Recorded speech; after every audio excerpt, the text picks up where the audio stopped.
주안의 만나 1월 27일 화요일 묵상을 함께 나누도록 하겠습니다. 오늘 말씀은 창세기 19장 12절에서 23절까지의 말씀으로요. 소돔과 고모라 밖으로라고 하는 제목으로 함께 묵상을 나누도록 하겠습니다. 오늘 본문에서는 롯의 가족들이 천사들의 손에 이끌려 심판을 앞둔 소돔과 고모라 밖으로 나가는 내용에 대해서 말씀을 하고 있습니다. 우리가 누군가를 위하여 중보하며 기도할 때에 하나님께서는 우리의 기도를 들으시고 그 사람에게 선함의 역사를 이루십니다. 비록 그 사람이 자신에게 일어나고 있는 일이 누구의 기도로 인한 것인지 정확하게 모른다고 하더라도 하나님께서는 누군가의 기도 안에서 하나님의 선의 역사를 이루어 가십니다.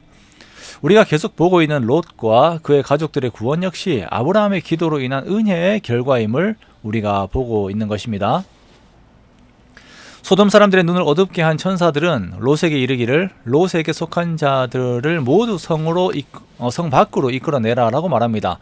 이때 천사들은 자신의 정체를 밝히고 앞으로 소돔과 고모라에 이루어질 멸망에 대해서 말을 하죠. 자신들은 하나님께서 명하신 이 일들을 이룰 것을 말합니다. 소돔의 행실들을 보았을 때에 이들은 하나님께 유죄 판결을 받았습니다. 그리고 소돔과 고모라에게는 형벌이 주어지게 됩니다. 롯은 천사들을 통해서 전달된 하나님의 말씀을 그대로 믿었습니다. 그래서 자신의 아내와 딸들, 사위들에게까지 함께 나갈 것을 권유합니다.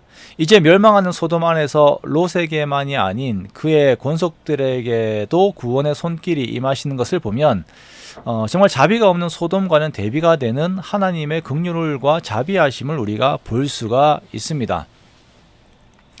자, 롯은 나가서 사위들에게 소돔의 멸망을 알리며 떠날 것을 권하였습니다. 그런데 사위들의 눈에는 그러한 롯의 모습이 그냥 웃음거리만 되는 거예요. 14절에 보면 그 사위들은 이러한 롯의 말을 농담으로 여겼다라고 말씀을 하고 있습니다. 이들에게 있어서는 하나님의 말씀보다 세상의 번영과 부요함 안에서의 삶이 더 무게가 있는 가치였고 그 삶들이 모두 무너진다라고 하더라도 그 안에 있을 수밖에 없는 처지가 되어버린 것입니다. 이 세상의 가치들은 하나님의 말씀보다 더 비중 있는 복처럼 우리들에게 다가옵니다. 롯의 사위들은 그것들을 여전히 선택하며 하나님의 말씀을 농담으로 여겼습니다. 자, 그런데 롯 역시 여전히 소돔의 힘에서 벗어나지 못하고 있는 것들을 보여주고 있습니다. 롯을 재촉하는 천사의 마음은 다급합니다. 빨리 이 성에서 벗어나야 하니까 롯에게 자신의 아내와 두 딸을 이끌라라고 재촉을 합니다. 그런데 16절에 보면 롯이 지체했다라고 말씀을 하고 있습니다. 모든 것을 버리고 몸만 빠져나가야 하는 급한 상황입니다. 그런데 롯은 이 성에 대한 미련이 남아 있습니다. 이곳은 자신이 이루고자 하는 욕망을 채워주는 곳이었습니다. 20년간 불을 쌓은 곳입니다. 그런데 이것들을 모두 버리려고 하니까 발길이 떨어지지 않는 것이에요. 당장 조금 있다가 불타고 멸망할 것이라고 해도 그 잠시라도 더 보고 싶고 그 가치를 누리고 싶은 것이죠. 자, 이렇게 머뭇거리고 있는 롯에게 하나님의 인자가 더해집니다. 천사들이 롯의 손과 아내의 손과 두 딸의 손을 잡아 인도하여 성 밖으로 듭니다. 이제 안전하게 하고 안식하게 되는 것이죠.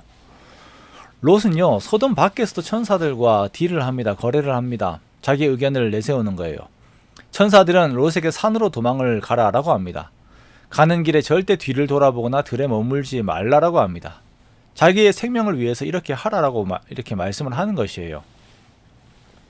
그러면 나의 구원이 걸려있는 문제다, 나의 생명이 걸려있는 문제다라고 하면 우리가 정말 죽자 살자 그 말씀대로 이렇게 살아야 하는 것이죠. 그런데 롯은 여기에서 또 한 가지의 제안을 합니다. 그것은 이제 가까운 소알이라고 하는 성읍으로 도망을 하게 해달라는 것입니다. 그 성읍이 가깝다, 작다, 작은 성이다, 작은 성이니까 자신의 생명이 보존될 것이다 라고 말을 합니다만 이러한 롯의 말은 앞뒤가 맞지가 않지요. 그는 여전히 도시 생활에 대한 미련을 버리지 못한, 그 소돔에 대한 애착을 버리지 못한 그 마음을 가지고 있는 것입니다. 그런데 하나님께서는 이러한 롯의 요구를 들어주십니다. 그러면서 하나님의 약속을 하나 더 전해주십니다. 21절에 보면 내가 이 일에도 내 손을 들었다 라고 말씀을 하시면서 너의 말하는 성을 멸하지 않겠다라고도 말씀을 하십니다. 즉 소알을 멸망시키지 않으시겠다라는 것입니다. 하나님을 온전히 신뢰하지 않고 자신의 가치들을 여전히 추구하면서 하나님께 요구하고 있는 롯의 모습을 우리가 봅니다. 그런데 그 다음 내용을 보면 롯은요, 이렇게 소아를 멸망시키지 않겠다라고 말씀하신 하나님의 말씀도 신뢰하지 않는, 그래서 또 소아를 떠나버리는 그 연약한 모습을 보이는 것을 우리가 볼 수도 있습니다. 자, 우리는 천사들을 따라가기는 하지만 그 마음 한자락에 여전히 소돔을 남겨두고 있는 롯의 모습을 봅니다. 자, 그리고 예수 그리스도를 따른다고 하면서 쟁기를 쥐고 뒤를 돌아보고 있는 나의 모습을 봅니다.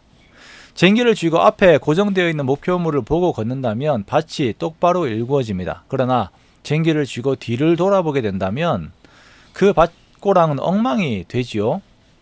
자, 우리가 하나님의 말씀을 그대로 믿고 따라간다면 우리의 삶은 형통으로 주어지게 됩니다. 그러나 우리가 그리스도를 바라보지 않고 뒤를 돌아보게 된다면 우리의 인생이 아름답지가 않습니다. 멸망으로부터 이 구원이라고 하는 은혜를 입었음에도 불구하고 자신의 욕망을 놓지 못하여 계속 지체하고 머뭇거리고 있는 계산하는 롯의 모습이 우리의 모습이 되지 않기를 원합니다. 아브라함이 그러하였던 것처럼 하나님 앞에서 점점 나의 생각이 작아지고 하나님의 말씀만 더욱 뚜렷하게 되어 그 길을 걷는 걸음이 주의 선함으로 가득한 저와 여러분의 복된 삶들이 되시기를 주님의 이름으로 축원합니다.